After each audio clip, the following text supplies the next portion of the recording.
మరి మనకు అద్భుతమైనటువంటి మాస్టర్ సూర్యాపేట పట్టణంలో మరి హరిప్రసాద్ గారు, వారితో మనం వారి తర్వాత దయాసాగర్ గారు, వారితో మనం అద్భుతమైనటువంటి అనుభవాలు పంచుకున్నాం. నమస్తే హరిప్రసాద్ గారు. నమస్తే సార్. నమస్తే సార్. మీ కుటుంబ నేపథ్యం గురించి. ఎస్, బ్రహ్మర్షి పితామహ పత్రిజీ గారికి, సదానంద యోగ్ గారికి, స్వర్ణమల అమ్మగారికి మరియు పిఎంసి ప్రేక్షకులకి, ఆత్మజ్ఞానులందరికీ కూడా నమస్తే.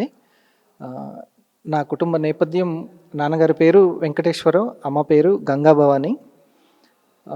మాది మిర్యాలగూడ. మేము చెల్లె, తమ్ముడు, నేను. చిన్నప్పటి నుంచి భక్తి ఉన్నటువంటి ఫ్యామిలీ, కుటుంబము. అమ్మ మా ముగ్గురికి నాకు సోమవారం అప్పచెప్పేది పూజ చేయడం, చెల్లికి శుక్రవారం, తమ్ముడికి ఆంజనేయ స్వామి మంగళవారం. ఇది మేము ఈ పూజ చేసి దీపం వెలిగించి స్కూల్కి వెళ్ళాలి. కుటుంబం అందరూ పంచుకున్నారు. అమ్మ పంచిపెట్టింది. సో నాకు కూడా అంటే అది దైవ నిర్ణయమే. శివుడు రావడము, ఆ చిన్న శివలింగము, ఆ పైన ఒక్కొక్కటి దార పడేటట్టు చేయడము, అలా అదే ఆ శివం దగ్గరికే మళ్ళీ ఆ ధ్యానం దగ్గరికే రావడం, అది కాకతాళీయం కాదు అని అనిపిస్తుంది. ఆ శివకేశవ స్వరూపమైనటువంటి ఆ పత్రిసారే మళ్ళీ గురువుగా, సద్గురు నాకు దొరకడం అనేది అదృష్టం. సో అంటే ఎప్పుడు మొట్టమొదటి మీరు ధ్యానంలోకి ఎప్పుడు వచ్చారు? 2010 ధ్యానమా చక్రంకి.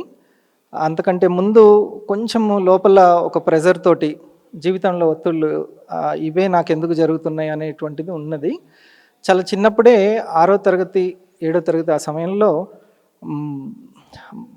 నాన్నగారు యోగా సెంటర్కి, మిర్యాలగూడలో రోటరీ క్లబ్లో యోగా ఆసనాలు పంపించేవాళ్ళు. అక్కడ కొంచెం ప్రాణాయామము, బ్రీతింగ్ ఎక్సర్సైజ్ ఇవి పరిచయము. సో అందుకని ధ్యానానికి వెంటనే నేను దానికి కనెక్ట్ అయిపోయాను, నేను దానికి సింక్ అయిపోయాను. బండి శ్రీనివాసరావు గారు వచ్చారు మిర్యాలగూడెం. అక్కడ నేను ధ్యానం చేసే తీరును చూసి, పిరమిడ్ మాస్టర్ ఎలా ఉంటారు అనేది మనం ఇక్కడ తెలుసుకోవాలి. నేనేదో అలా వచ్చి చూసి వెళ్దాము, ఏం క్లాస్ చెప్తారో అని అనుకున్నాను. కానీ అక్కడ క్లాసు అంతగా కొత్త వ్యక్తిని నాకు కనెక్ట్ కాకపోయినప్పటికీ నా శ్రద్ధను చూసి వాసు గారు, మిర్యాలగూడెం వాసు గారు వచ్చి మీరు ఎవరు, ఏం చేస్తుంటారు అని పరిచయం చేసుకొని, మళ్ళీ ధ్యాన మహాచక్రంకి నేను ఇక్కడి నుంచి బైక్ వేసుకొని అక్కడికి వెళ్ళాను, గుంటూరు ధ్యాన మహాచక్రానికి. అక్కడ ఫస్ట్ పరిచయం సార్ పత్రి సార్. అక్కడికి వెళ్ళే వరకు నన్ను వదిలిపెట్టలేదు సార్ వాసు గారు. నేను ఈ సందర్భంగా సార్కి ఎంతో కృతజ్ఞతలు. ఈరోజు నా ఫ్యామిలీ సూర్యాపేటలో నేను ఒక సీనియర్ పిరమిడ్ మాస్టర్గా వాళ్ళు కొంత ఆత్మజ్ఞానం పంచుతున్నానంటే అది అంతా కూడా అక్కడి నుంచే. అంటే అమ్మ జన్మని ఇవ్వడం అనేది ఎట్లనో, మళ్ళీ రెండవ జన్మ ఇక్కడ మన పిరమిడ్ మాస్టర్లు చేసే పరిచయం ద్వారా జరుగుతుంది. అందుకే ఈ ధ్యాన పరిచయం అనేది అంత గొప్పది. పిఎంసి ఎంతమందినో వెళ్ళి ఇదే అంటే ఎంతోమంది వాసులు అనమాట, వాసు సార్ లాగా ఇచ్చేస్తుంది. అక్కడ 2010 ధ్యానమా చక్రం అండి. అయితే ధ్యానం ద్వారా మీ లోపల వచ్చినటువంటి మార్పులు ఎంతో మార్పులు గమనించుకోవడం, అబ్జర్వేషన్ అనేది, కంట్రోలింగ్ పవర్ అనేది, స్వీయ క్రమశిక్షణ. ఒకటా రెండా మనం ఈ పుస్తకాల్లో చదివేది పుస్తకం వరకే ఉంటుంది కానీ మస్తకానికి ఎక్కదు. ఎప్పుడైతే మెడిటేషన్ అనేది వచ్చిందో అప్పుడు సెల్ఫ్ అబ్జర్వేషన్, అరిహంత స్టేజ్ అనేది తొందరగా వెళ్తాం. స్వాధ్యాయం మనల్ని అధ్యయనం చేసుకుంటాం ఫస్ట్. అట్లా అప్పటిదాకా బయట స్వాధ్యాయమే ఉంటుంది, సెల్ఫ్ అధ్యయనం ఉండదు. అంతే. అరిషట్ వర్గాలను చేసుకోవడమే అరిహంత్ అనేది సార్ ఏదైతే చెప్పారో అసలైనటువంటి నిర్వచనం దొరికింది మనకి. ఎన్నో మార్పులు నా ఇంట్లో కావచ్చు, నా స్వ కావచ్చు. ఆనందం శాతం పెరిగింది, బాగా ఆనందం శాతం పెరిగింది. మన చుట్టూ ఉన్న వాళ్ళు కూడా ఒకవేళ వాళ్ళు లేకపోతే మనం గుర్తించగలుగుతున్నాం. అప్పటిదాకా మనకి ఎలా గైడ్ చేయాలో కూడా తెలియదు. ఇప్పుడు అలాగా ప్రతి ఒక్కరికి పిరమిడ్ మాస్టర్ ఉంటే ఒక దీపంలా ఉంటాడు, లేకపోతే అద్దంలా ఉంటాడు. నిజంగానే ఆనందుల వారికి, బుద్ధుల వారు ఏదైతే చెప్పారో నీ దీపాన్ని నువ్వే వెలిగించుకొని, అలా మన దీపాన్ని మనమే వెలిగించుకునేటువంటి నైపుణ్యాన్ని పెంచుతున్నారు పత్రి సార్. నేను బిజినెస్ చేస్తుంటాను, వ్యాపారం చేశాను. అయితే ఇక ఒక స్వేచ్ఛ భావజాలం కలిగిన నేను వ్యాపార రంగాన్ని ఎంచుకోవడం జరిగింది. ఉమ్. సో ఆ తర్వాత మరి ధ్యానం, ఉమ్. ధ్యాన ప్రచారం. ఆ, ధ్యాన ప్రచారం అని అంటే నా మిత్రులు దయాసాగర్ సార్, ఆ, అది కూడా ఒక సంబంధం. ప్రతి దాంట్లో నేను కొంచెం ఇంట్రావర్ట్ని, సార్ దగ్గరికి వెళ్ళడానికి కూడా కొంచెం వెనకాడుతూ వేస్తుండేది. సార్ అంటేనే కొంచెం భయం ఉంటుంది. కానీ దగ్గర ఉండి ప్రతి ఒక్కసారి సార్కి అంత క్లోజ్ నేను అయ్యాను. సార్ కొంచెం ప్రయారిటీ, కొంచెం ప్రేమాభిమానాలు పొందానంటే నా మిత్రుడు పేరే చెప్పుకోవాలి. సో మొట్టమొదట పత్రి గారిని మీరు ఎప్పుడు చూశారు? కలిసిన తర్వాత మీరు ముఖ్యమైన సంఘటనలు మీ జీవితంలో పత్రి గారితో? పత్రి సార్ తోటి చాలా ఇంటికి రావడము, సారు నేను స్టార్ట్ చేసిన బిజినెస్కి ఒకసారి పేరు పెట్టి, నేను పిలవకపోయినా సార్ అక్కడికి వచ్చి కరెక్ట్గా నా భార్య బర్త్డే రోజే, పిలవలేదు, ముందు ప్లాన్ లేదు, చకా వచ్చేసి దాన్ని ఓపెనింగ్ చేశారు. సార్ ఆ షాప్తో పాటు కేర్ సెంటర్ స్టార్ట్ చేసినప్పుడు ఎంతో ప్రేమగా చేయి పట్టుకుని, నాకు ఇప్పటికి కూడా గుర్తే ఆ దగ్గరికి లాక్కోవడం అనేది. ఇక అక్కడి నుంచి ఇక సమర్పణ భావన అంటాం కదా, అక్కడి నుంచి ఇక వీలైనంతగా ధ్యాన ప్రచారము, స్నేహితుడి హెల్ప్ తోటి అలా చేస్తున్నాము. ఇప్పుడు కూడా స్కూల్కి కానీ ఇక్కడ కానీ పంచకోశ శుద్ధి అని ఎవ్రీ మంత్ ఒక రోజు డే మినీ వర్క్షాప్ నడిపిస్తున్నాము.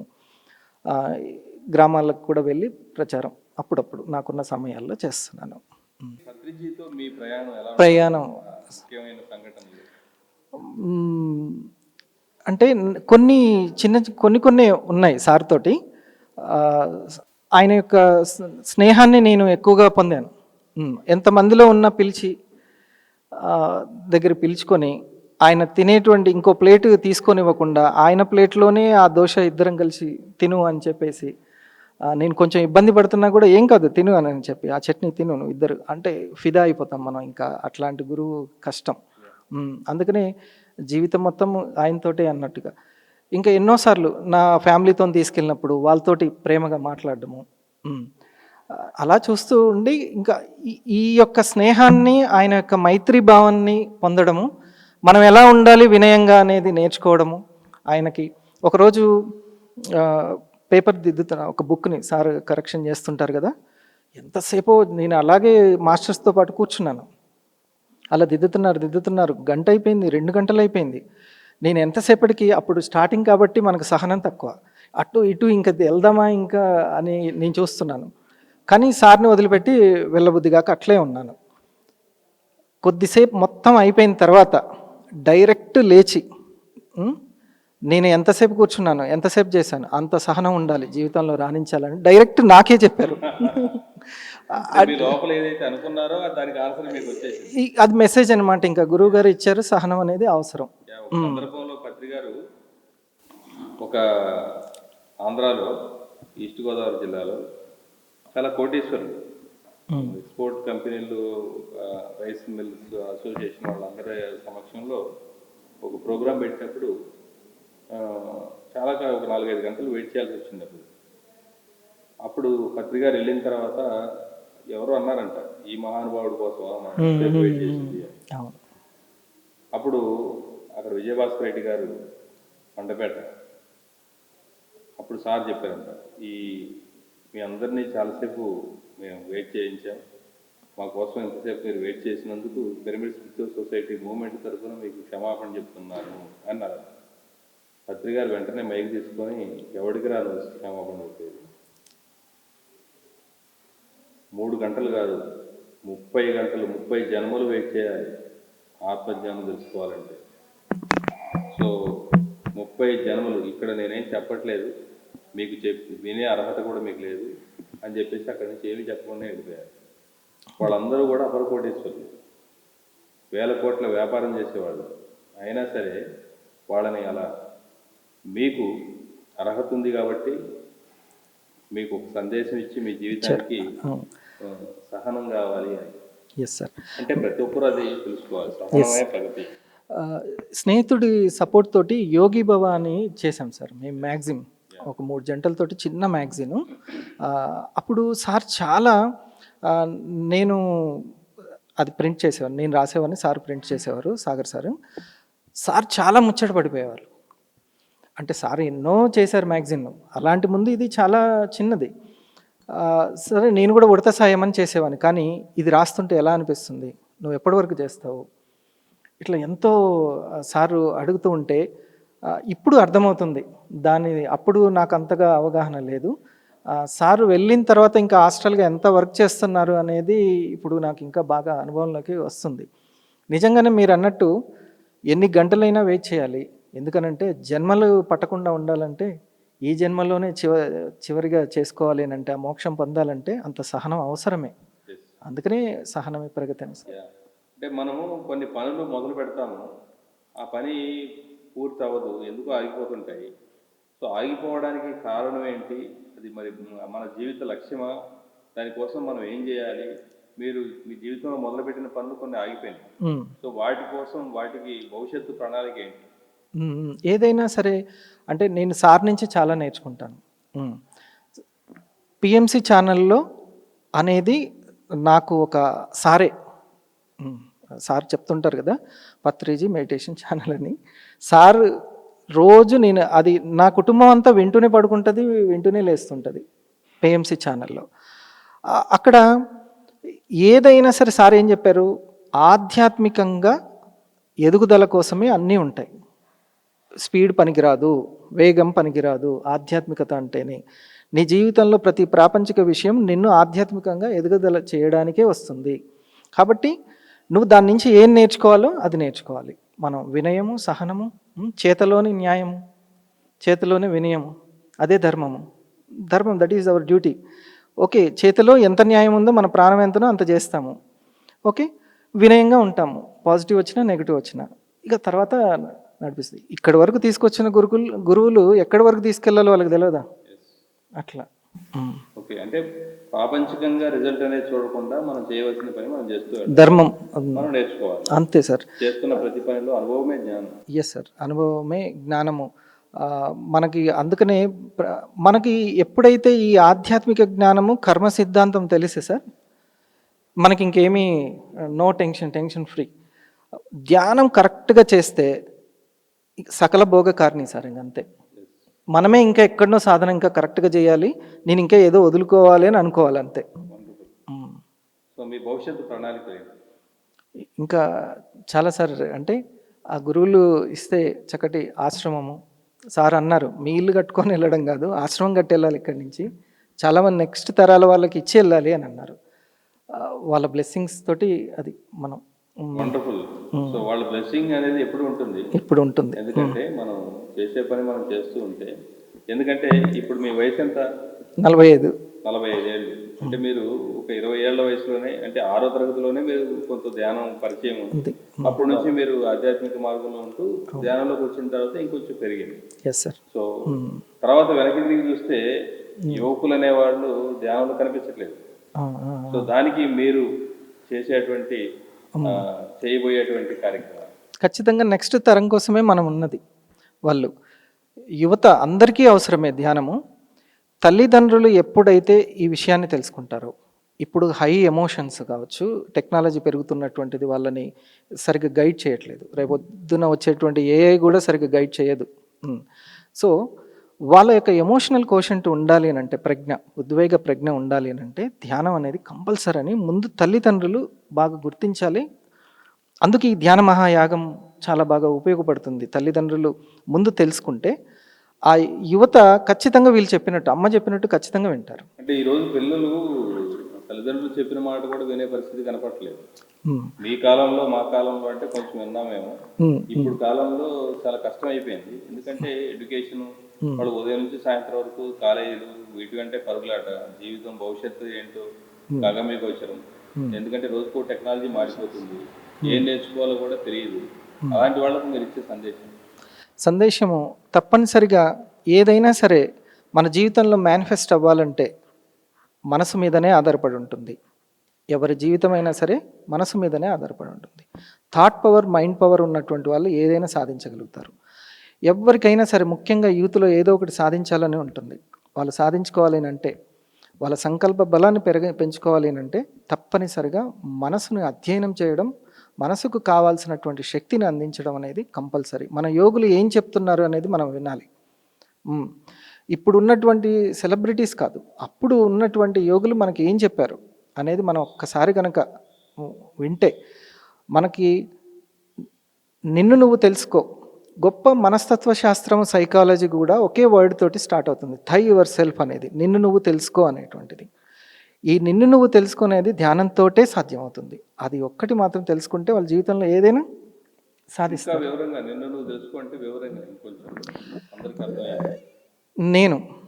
నేను అనంటే సోల్ అని తెలుసుకోవాలి, నేను బాడీని కాదు.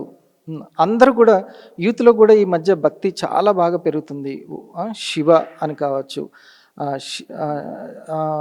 రమణ మహర్షి గారిని అందరూ కూడా ప్రే చేస్తున్నారు.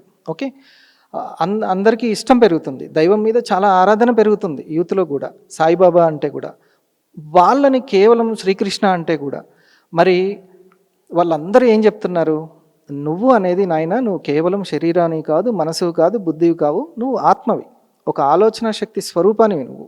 కాబట్టి నీ గురించి నేను తెలుసుకోవడం అంటే నీ ఆత్మ గురించి నువ్వు తెలుసుకుంటే, నీ ఆలోచనల గురించి తెలుసుకుంటే నీ గురించి నువ్వు తెలుసుకున్నట్టే. ఆత్మ సూర్యుడు అయితే ఆలోచనలు నీ వెలుగు లాంటివి. కాబట్టి నీ గురించి నువ్వు తెలుసుకుంటే, అంటే నీ ఆలోచనల గురించి నువ్వు తెలుసుకుంటే అసలు భగవంతుడు అంటే ఆ పరమాత్మ మనకిచ్చిన గిఫ్ట్ ఏందో మనకు అర్థమవుతుంది.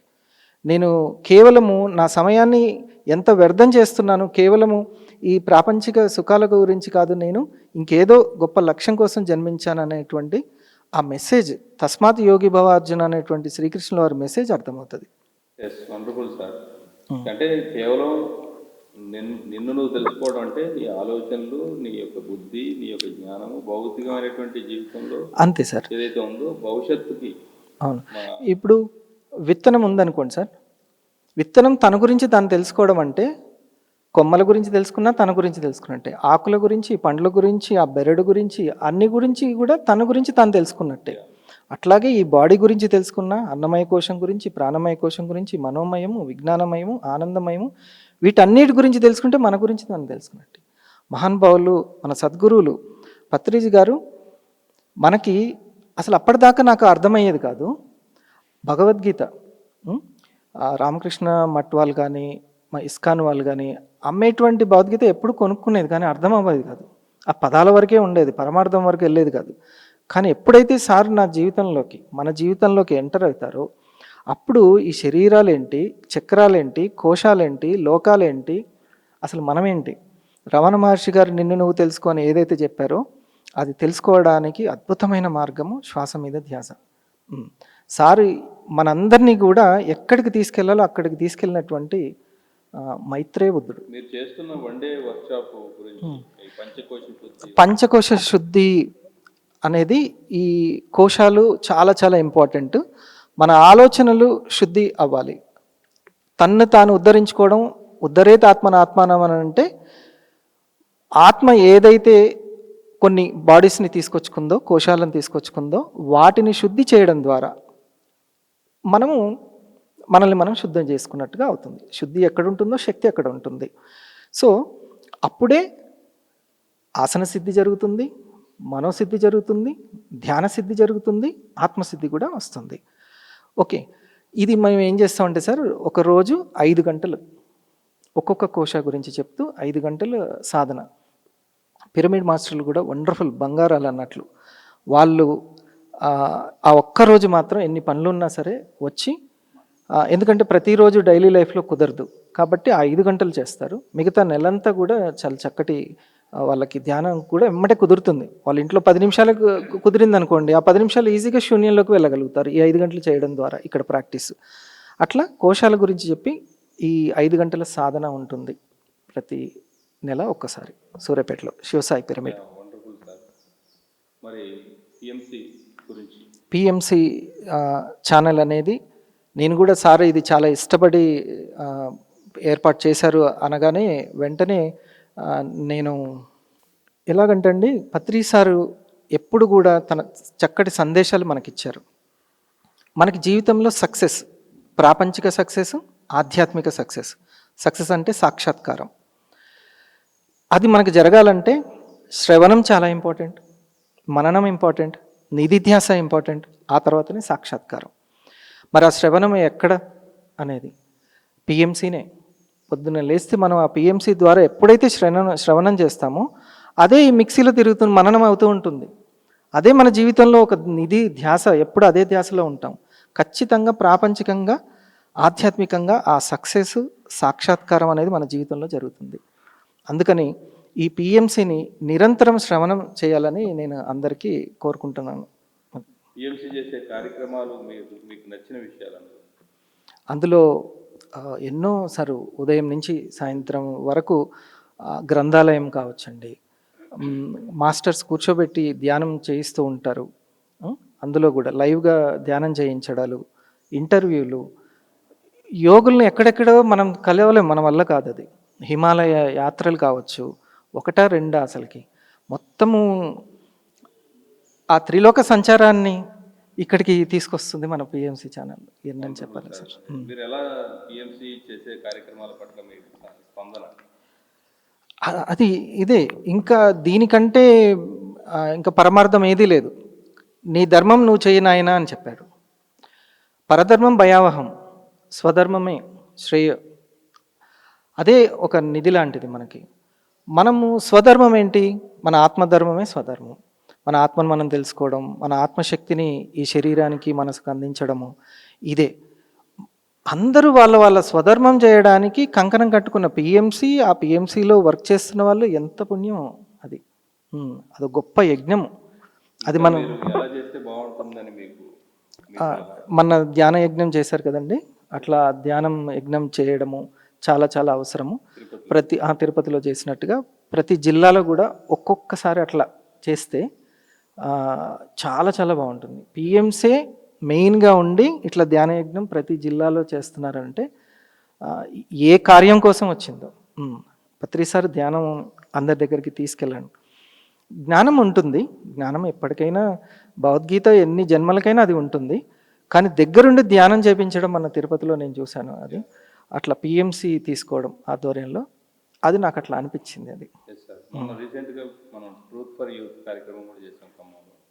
అవును సార్. ఆ యూత్కి చాలా చాలా ఇంపార్టెంట్ సార్. యూత్ దగ్గరికి తీసుకెళ్ళాలి ఈ యొక్క మెసేజ్ని. మెడిటేషన్ గురించి ఇప్పుడు అందరు సెలబ్రిటీలు అందరూ చెప్తున్నారు, కానీ వాళ్ళకి అడ్రస్ తెలియదు. ఇది అడ్రస్, నీ శ్వాసే నీ అడ్రస్. నువ్వు శ్వాస వేరు కాదు, ఆ శ్వాస నువ్వే అని తెలిస్తే అది ఆత్మ యొక్క స్వరూపం. శ్వాసను గమనిస్తే నిన్ను నువ్వు గమనించుకున్నట్టే, నిన్ను నువ్వు తెలుసుకున్నట్టే అనేది. అది వాళ్ళకి అడ్రస్ కావాలి. ఇది మనం చెప్తున్నాం, శ్వాసే నీ address. Thank you sir. Thank you very much. మరి ఈరోజు పిఎంసికి వచ్చి మీరు ఎంతో అద్భుతమైన మీ యొక్క అనుభవాలు పంచుకున్నందుకు థ్యాంక్ యూ.